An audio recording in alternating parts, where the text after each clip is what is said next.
Le logement est un besoin essentiel. C'est un endroit de ressourcement, c'est un endroit d'intimité, c'est un endroit d'identité.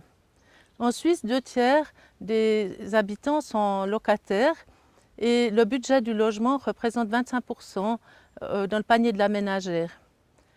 Il existait une loi qui subventionnait des logements. Cette loi fait encore des effets dans 5 ans. Et pour le canton de Neuchâtel, 2000 logements sont subventionnés à raison de 6 millions par année si on considère le canton, la confédération et les communes. Ces logements sortent du système de subvention et les locataires se retrouvent avec des grosses augmentations, ils doivent quitter. Il y a même des expulsions et le manque de logement, la pénurie pose de graves problèmes à une partie de la population. La pénurie se trouve aussi évidemment dans les agglomérations, si on pense à Genève, mais également dans le canton. La nouvelle loi sur le logement de la Confédération propose à des maîtres d'ouvrage d'utilité publique, c'est-à-dire sans but lucratif, des prêts à taux faibles.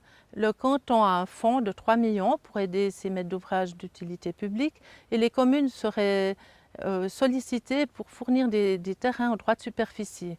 Malheureusement, c'est difficile parce que les communes préfèrent des contribuables fiscalement intéressants. Alors, quelle solution? À Zurich, les logements en coopérative représentent 20% du parc immobilier et ça permet de baisser vraiment les prix des logements de manière générale parce que c'est un effet de concurrence.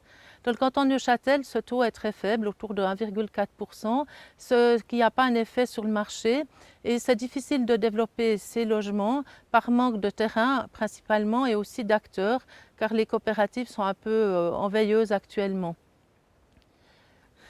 Une des solutions, ce serait de proposer dans les nouvelles zones 20% de logements pour des maîtres d'ouvrage d'utilité publique. Et aussi d'encourager la création de nouvelles coopératives. Le logement, c'est aussi au niveau écologique un élément très important. Les bâtiments en Suisse consomment 45% de l'énergie et on a un parc immobilier très important à rénover si on veut atteindre les objectifs de la société à 2000 watts. Un autre problème est le mitage du territoire. En Suisse, on utilise 1 mètre carré par seconde pour la construction. Et si on continue comme ça, nos paysages seront complètement détruits.